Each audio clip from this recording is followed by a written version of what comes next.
우리 앞뒤 좌우 축복하며 인사 나눕시다. 반갑습니다. 사랑합니다. 축복합니다. 주 안에서 승리하시기 바랍니다. 여러분들이 축복하신 대로 될 줄로 믿습니다. 가끔 우시장에 가면 참기름 팝니다 하는 그런 문구를 내걸고 참기름을 파는 그런 가게를 보게 됩니다. 그런데 그냥 기름이라고 써놓지 않고 굳이 참기름이라고 써놓는 이유가 있죠. 기름 중에 가짜 기름이 있기 때문에 그렇게 참기름이라고 써놓습니다. 그런데 그것으로 부족하니까 순 참기름이라고 또 써붙이는 그런 가게도 있어요. 또 그것으로 부족하니까 진짜 순 참기름이라고 또 써붙이는 그런 가게도 있습니다. 또 어느 가게는 그것도 부족하니까 100% 진짜 순 참기름이라고 써놓습니다. 그것도 부족하니까 어떤 가게는 100% 진짜 오리지널 순 참기름이라고 써놓습니다. 여러분, 왜 그렇게 진짜라고 하는 것, 참이라고 하는 것, 100%라고 하는 것을 강조합니까? 우리가 사는 세상에는 가짜 기름이 많기 때문에 그래요. 가짜 기름이 많아서 그렇게 참이라고, 순이라고, 100%라고, 진짜라고 강조를 하는 것입니다. 그런데 우리가 신앙생활을 하는 교회 안에도 알곡 신자가 있는가 하면은 가라지 신자가 있습니다. 진짜 신자가 있는가 하면 가짜 신자가 있다는 얘기입니다. 교회에서 유치하고 비열하고 불결하고 하나님을 두려워할 줄 모르는 사람들이 있는데 그들이 사실은 알고 보면 가짜 신자고 가라지 신자인 것입니다. 그들은 예수 이름만 빼면 세상 사람보다 훨씬 못한 사람들입니다. 예수 믿고 성령 받고 은혜 받았다고 하면 좀 달라져야 하지 않겠습니까? 그런데 그게 아닙니다. 얼마나 악취가 나는지 저절로 탄식이 나옵니다. 그러면 하나님께서는 왜 은혜를 저버리고 사는 그들을 그냥 두십니까? 왜 하나님의 영광을 가리는 자들을 그냥 두십니까? 회개할 기회를 주시기 위함입니다. 회개하고 새로워지기를 기대하며 참고 기다리시는 것입니다. 그러니까 하나님께서 참고 기다리실 때 얼른 돌아와야 합니다. 하늘에 속한 백성답게 살아야 합니다. 그렇지 않으면 하나님께서 심판하실 때 피할 길이 없습니다. 하나님께서 심판하실 때는 얼마나 무서운지 모릅니다. 그러므로 신앙생활을 잘못하고 있으면 빨리 수정해야 하고 어찌하든지 오늘을 잘 살아야 할 줄로 믿습니다. 사실 지금은 우리가 잘 모릅니다. 어떤 사람이 알곡 신자이고 어떤 사람이 가라지 신자인지 확실하게 알 수가 없습니다. 그러나 마지막 때에는 다 알게 됩니다. 이는 마치 농사 지을 때 나타나는 현상과 똑같습니다. 들판에 모를 심으면 곡식이 자라나지만 거기에는 꼭 가라지가 섞여 자랍니다. 하지만 마지막 추수할 때가 되면 알곡과 가라지가 완전히 분리되지 않습니까? 알곡인지 가라지인지는 추수할 때 확실히 드러납니다. 그물을 던질 때도 마찬가지입니다. 그물을 던지면 좋은 물고기만 잡히는 것이 아니죠. 그 중에는 좋지 않은 물고기도 함께 섞여 있습니다. 어린 시절에 투망질을 많이 했는데요. 투망질을 하다 보면 붕어나 피라미만 잡히는 것이 아닙니다. 우리가 먹지 않는 중택이라고 하는 그 이름도 모르는 물고기도 잡힙니다. 그러면 그것들을 건져 올린 다음에 다 버리지 않습니까? 마지막 순간에 그물을 들어 올리면 좋은 물고기는 건져내지만은 형편없는 물고기는 버리게 되는 것입니다. 이처럼 인생을 결산하는 심판의 때가 되면 어떤 사람이 진정한 하나님의 일꾼이었는지 확실히 드러나게 되는데요. 오늘 예배 드리는 우리 성도들은 하나같이 하나님의 사랑받는 알곡 신자가 되시고 좋은 일꾼이 되시기를 축원합니다. 하나님 앞에 설 때 다 같이 영광의 면류관을 받아 쓰는 자들이 되시기를 축원합니다. 그런 의미에서 한번 따라서 해봅시다. 알곡 신자가 되자. 좋은 일꾼이 되자. 하나님이 기뻐하시는 일꾼이 되자. 아멘입니까? 여러분들이 복장하신 대로 되시기를 축원합니다. 그런데 오늘의 본문을 보면 가라지 같은 인생을 살다가 멸망한 사람들이 소개되어 있습니다. 그들이 누굽니까? 바로 아나니아와 삽비라 부부입니다. 오순절날 성령 강림 이후에 초대교회는 크게 부흥 성장했습니다. 은혜가 넘쳐났습니다. 외부적으로 약간의 핍박은 있었지만 내부적으로는 아무런 문제가 없었습니다. 그러나 마귀가 역사하면서 교회에 큰 문제가 생겼습니다. 아나니아와 삽비라 부부가 성령님을 시험하다가 저주를 받아서 한날에 죽어버리는 사건이 생긴 것입니다. 그 사건의 개요가 이렇습니다. 아나니아와 삽비라는 초대교회의 일원이었습니다. 두 사람은 다른 사람이 하는 것처럼 재산을 팔아서 하나님 앞에 바치기로 작정했습니다. 그러나 막상 그 재산을 다 바치려고 하니까 아까운 거예요. 그래서 재산을 판 값에 얼마를 감추고 일부만 갖다 바치면서 사도들에게 거짓말을 했습니다. 이것이 우리 재산의 전부인데 이것을 하나님께 바칩니다. 그때 그들의 마음을 꿰뚫어 본 베드로가 책망을 하자 남편이 그 자리에서 혼이 떠나 죽고 말았습니다. 그것을 모르는 아내 역시 3시간 후에 똑같이 거짓말을 했다가 함께 무덤으로 가는 비극적인 인생이 되고 말았습니다. 어떻게 보면 이들의 죽음은 정말 억울한 죽음같이 생각되죠.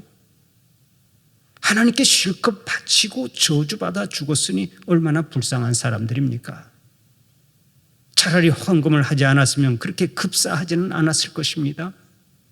그런데 괜히 헌금을 했다가 성령을 속인 자들이 되어서 급사한 것입니다.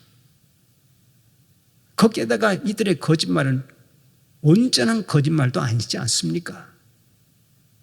전체가 거짓말이 아니고 반 정도만 거짓말이었습니다.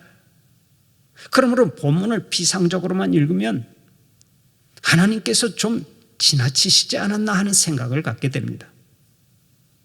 그러나 성경의 많은 사건이 그랬던 것처럼 이 사건도 하나의 본보기로서의 의미를 가지고 있습니다. 그 당시 초대교회는 탄생한 지 얼마 안 되는 시점이었습니다. 그런데도 참으로 순전했고 사랑이 충만한 공동체로 성장해 가고 있었습니다. 그들의 사랑은 자기의 가진 소유를 다 팔아서 함께 나눌 만큼 뜨겁고 순전했습니다.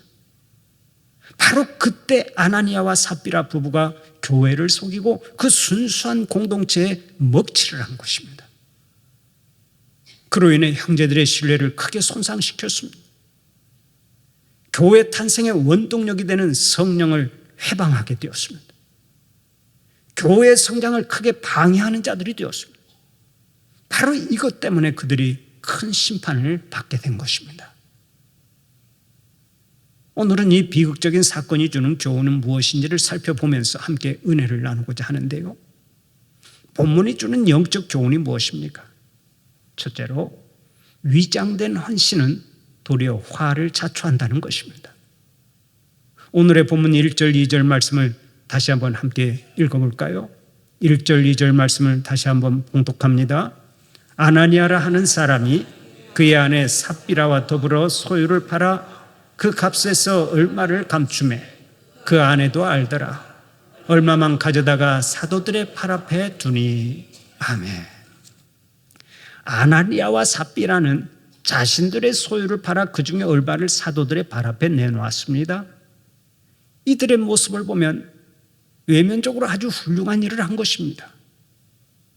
말이 그렇지 재산을 팔아 헌금하는 것이 어디 쉬운 일입니까? 그러나 그 내면의 동기가 좋지 않았습니다. 당시에 아나니아와 삽비라는 구브로에서 난 사람 요셉, 바나바라고 일컫는 요셉이 재산을 팔아 바침으로 사도들의 사랑을 받고 교회에서 인정받는 모습을 보고 자신들도 그렇게 되고 싶어 했을 것입니다. 오늘의 본문 바로 앞에 사도행전 4장 36절을 보면 바나바라고 하는 요셉이 소개가 되고 있죠. 그가 자기의 재산을 팔아 바침으로 교회 교인들에게 사랑을 많이 받는 것을 보고서 이 아나니아와 삽비라도 그런 칭찬을 받고 싶어서 그렇게 헌금을 했던 것이라 생각이 됩니다. 성령의 감동으로 순수하게 헌금하기보다는 사람들에게 인정받고 싶은 생각에 앞서서 헌금을 했던 것이죠. 그러니까 일부를 바치면서 다 바치는 것처럼 위장된 헌신을 한 것입니다. 바로 이것을 하나님은 다 보고 계셨던 거예요. 교회에서의 헌신은 항상 그 동기가 순수해야 합니다. 사람들에게 보이기 위해서 하거나 자신을 드러내기 위해서 봉사하면 하나님께서 받으시지 않습니다. 받지 않을 뿐만 아니라 본인들은 반드시 시험에 들게 되어 있습니다. 자기 기대만큼 사람들이 알아주지 않기 때문에 그렇습니다. 그러므로 봉사를 할 때는 언제나 순수한 마음으로 해야 합니다. 하나님의 영광을 위해서 순전한 마음으로 봉사해야 합니다. 하나님께서 베풀어 주신 그 은혜를 생각하면서 감사함을 가지고 순수하게 봉사해야 한다는 말씀입니다. 하나님의 그 영광을 위해서 순수한 마음으로 봉사하지 않으면 나중에 시험에 들기 쉽고 또 교회에서 다른 사람들의 걸림돌 노릇을 하기가 쉬운 거예요. 봉사의 동기가 하나님보다 사람에게 더 지배를 받으면 그때부터 우리는 자신도 모르게 외식자가 될 수가 있는 것입니다. 그래서 하나님을 위해 봉사한다고 해놓고 실제로는 자기를 위해 봉사하는 자가 되는 거죠. 이것이 얼마나 가증스러운 봉사입니까? 어떤 고아 출신의 성인이 이런 고백을 한 적이 있습니다. 그 사람이 고아원에서 자랄 때 제일 싫어했던 시간은 고아원을 돕는 사람들이 찾아와서 함께 사진을 찍자고 할 때였다는 것입니다. 자신의 생애에서 그때처럼 비굴하고 그때처럼 가슴 아팠던 순간이 없었다고 말하며 고아들은 누군가가 자기들을 돕기 위해 고아원을 방문하면 그들의 구호를 받기 위해 나가면서 항상 이렇게 말했다고 합니다. 야, 또 한번 사진 찍히러 가자. 사진 찍으러 간다고 하지 않고 사진 찍히러 가자 그랬다는 거예요. 어떻게 보면 그냥 지나칠 수도 있지만 이러한 선전용 봉사나 선전용 헌신의 동기가 우리의 마음속에는 없는지 한번 살펴보아야 하는 것입니다. 만일 우리의 봉사와 헌신의 동기가 이러한 자기 선전을 위한 것이라면 주님께서는 옛날 바리새인들을 향해 책망하신 것처럼 오늘 우리를 향해서 너희는 외식하는 자들이다 하고 말씀하실 것입니다. 봉사를 할 때는 언제나 하나님의 영광을 위해서 순수하게 봉사하는 자들이 되시기를 바랍니다. 헌금도 하나님께서 기뻐하시는 헌금을 하시기를 바랍니다. 하나님 앞에서 모든 것을 순수하게 바칠 때 우리 하나님께서 기뻐 받으시고 우리에게 복을 주시는 것입니다. 두 번째로 성령을 속이는 자는 하나님의 징계를 받는다는 것입니다. 오늘의 본문 3절 4절 말씀 다시 한번 함께 읽어볼까요? 3절 4절 말씀 함께 봉독합니다. 베드로가 이르되 아나니아야 어찌하여 사탄이 내 마음에 가득하여 내가 성령을 속이고 땅값 얼마를 감추었느냐. 땅이 그대로 있을 때에는 내 땅이 아니며 판 후에도 내 마음대로 할 수가 없더냐. 어찌하여 이 일을 내 마음에 두었느냐. 사람에게 거짓말한 것이 아니요 하나님께로다. 아멘. 아나니아와 삽비라는 자신들의 소유를 팔아서 그 중에 얼마를 감출 때 자신들 외에는 아무도 모르는 줄 알았습니다. 그러나 성령님은 알고 계셨습니다. 그것을 모르고 끝까지 속이려고 하다가 마침내 비극을 초래했던 것입니다. 우리가 사람을 속일 수는 있습니다. 그러나 성령님을 속일 수는 없습니다. 성령님은 우리의 생각까지도 다 알고 계십니다. 절대로 사탄의 미혹에 빠져 거짓말을 하는 일이 없기를 바랍니다. 거짓말을 하면 당장에는 유익이 될지 모르지만 나중에는 반드시 손해를 보고 실패하게 되는 것입니다. 옛날 어느 절간에 스님 한 분이 있었습니다. 그 스님은 꿀을 좋아했는데 절에 있는 벽장에다가 꿀 항아리를 숨겨놓고서 혼자서만 몰래 그 꿀을 먹곤 했습니다. 그러던 어느 날 꿀을 먹다가 어린 사미승에게 들키고 말았습니다. 당황한 스님이 얼른 이렇게 둘러댔습니다. 야, 이것은 약이다. 어른이 먹으면 괜찮지만 애들이 먹으면 죽으니까 너는 절대로 손대면 안 돼. 알겠냐? 슬쩍 거짓말을 하면서 위기를 넘겼습니다. 그런데 어느 날 스님이 마을에 내려간 사이에 이 사미승이 몰래 벽장에 들어가서 꿀을 한번 찍어 먹어 맛을 보았습니다. 그랬더니 기가 막히게 맛있는 꿀이었습니다. 어린 사미승이 그만 자기도 모르게 항아리 밑까지 싹싹 핥아 먹어버렸습니다. 그렇게 먹을 때는 정신없이 먹었지만 막상 다 먹고 나니까 걱정이 태산 같았습니다. 그러나 꽤 많은 사미승이 좋은 생각을 떠올리고서 작전에 들어갔습니다. 사미승은 스님이 가장 아끼던 벼루를 가져다가 바싹 깨트려버린 후에 이불을 뒤집어 쓰고서 앓는 척했습니다. 마을에서 돌아온 스님은 사미승을 보고 걱정스러운 눈길로 물었습니다. 얘야, 너 어디 많이 아프냐? 사미승이 대답했습니다. 스님, 사실은 제가 스님께 죽을 죄를 지었습니다. 스님이 애지중지하는 벼루를 그만 깨트려서 고민하고 걱정하다가 차라리 죽어버리려고 벽장에 있는 약을 퍼먹고 이렇게 죽기를 기다리고 있는 중입니다. 그때 스님이 어떻게 했겠습니까? 속이 부글부글 끓고 열불이 났지만은 모든 것을 다 덮어줘야 했습니다. 거짓말한 죄로. 거짓말은 또 다른 거짓말을 낳고 반드시 불행을 가져옵니다. 그러므로 거짓말은 흉내도 내지 말아야 합니다. 성도가 거짓말을 하면 하나님은 슬퍼하시고 마귀는 춤을 춥니다. 왜 그렇습니까? 하나님은 신실하신 분이고 마귀는 거짓말하는 자이기 때문입니다. 요한복음 8장 44절을 보면 마귀는 진리가 그 속에 없으므로 진리에 서지 못하고 마귀는 거짓말쟁이요 거짓의 아비가 되었음이니라. 이렇게 말씀합니다. 마귀는 거짓말쟁이요 거짓의 아비가 되었음이니라. 그러므로 우리가 거짓말을 하면 우리의 삶이 사탄의 지배 아래에 있게 되는 것입니다. 여러분, 하나님의 사람이 거짓말을 해서 사탄의 지배 아래에 있게 된다면 그것이 얼마나 큰 비극입니까?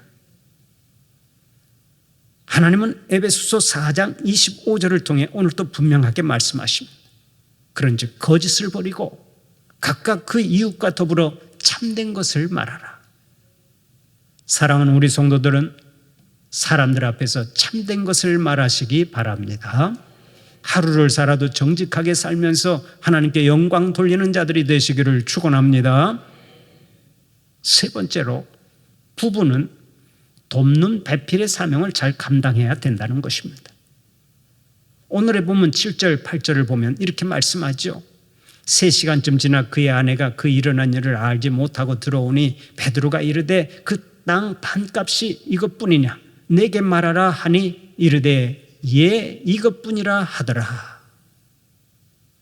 본문을 보면 어쩌면 그렇게 부부가 똑같은지 모르겠습니다.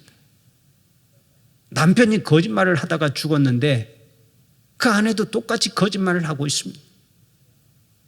둘 중에 한 사람이라도 제대로 서 있어야 소망이 있는 것인데 부부가 똑같이 사람을 속이려고 했던 것입니다.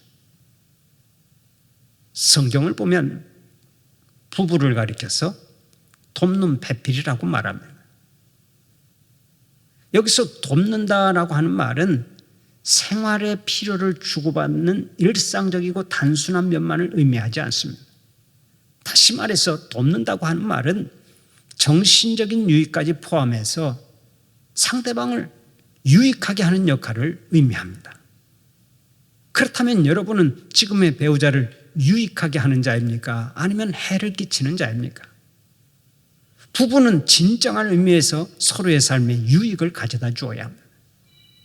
조화를 이루어서 서로의 약점을 보완해 주어야 합니다.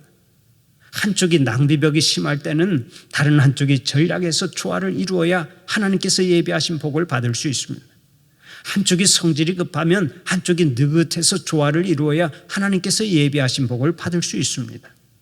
그런데 둘 다 낭비벽이 심하고 둘 다 성질이 급하면 어떻게 되겠습니까? 결국 파국으로 치닫기 쉽습니다. 교회에 예배 드리러 올 때도 그렇습니다.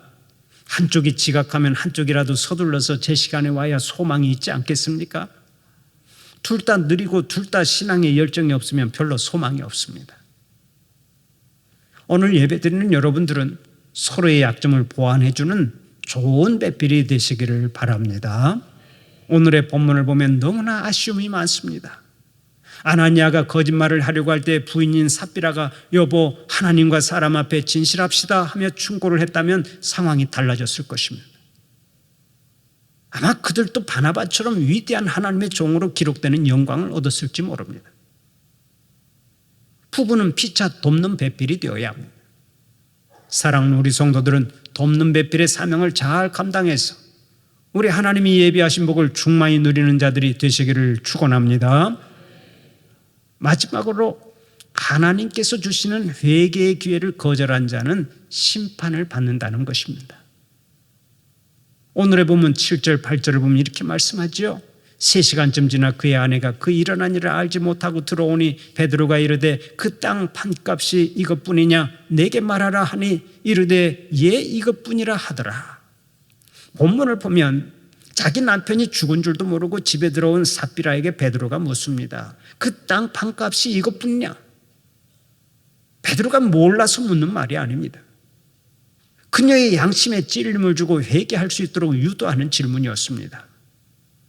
그러나 이미 양심이 마비된 이 여인은 뻔뻔하게 예 이것뿐입니다 하고 대답합니다. 결국 그 여인도 엎드러져서 혼이 떠나고 말았습니다. 베드로가 물었을 때 양심의 가책을 느끼고 지은 죄를 회개했더라면 그녀만은 용서받을 수가 있었을 것입니다. 우리가 진노와 저주를 받는 이유는 단지 죄 때문에만 그런 것이 아닙니다. 우리는 선천적으로 죄를 짓지 않을 수 없는 존재입니다. 눈만 뜨면 죄 짓고 살아가는 자들입니다. 그러면 우리가 무엇 때문에 저주를 받습니까? 하나님께서 주시는 회개의 기회를 거절하기 때문에 저주를 받는 거예요. 우리가 어쩔 수 없이 죄를 짓고 산다 할지라도 하나님 앞에 나와서 통해 자복하고 회개하면 다 용서받고 새롭게 살아갈 수가 있는데 회개하지 못해서 우리가 멸망의 길로 가는 것입니다. 다윗이나 베드로를 보십시오. 그들도 하나님 앞에서 범죄한 자들 아닙니까? 그러나 그들은 회개의 기회를 놓치지 않고 철저하게 죄를 회개했습니다. 그래서 용서받고 하나님의 위대한 종들이 되었습니다. 사랑하는 우리 성도들은 아나니아와 삽비라 부부의 비극적인 사건을 반면교사로 삼아서 일평생 진실하게 봉사하고 죄를 회개할 줄 아는 성도들이 되어서 언제나 하나님의 사랑을 많이 받는 자들이 되시기를 간절히 축원합니다.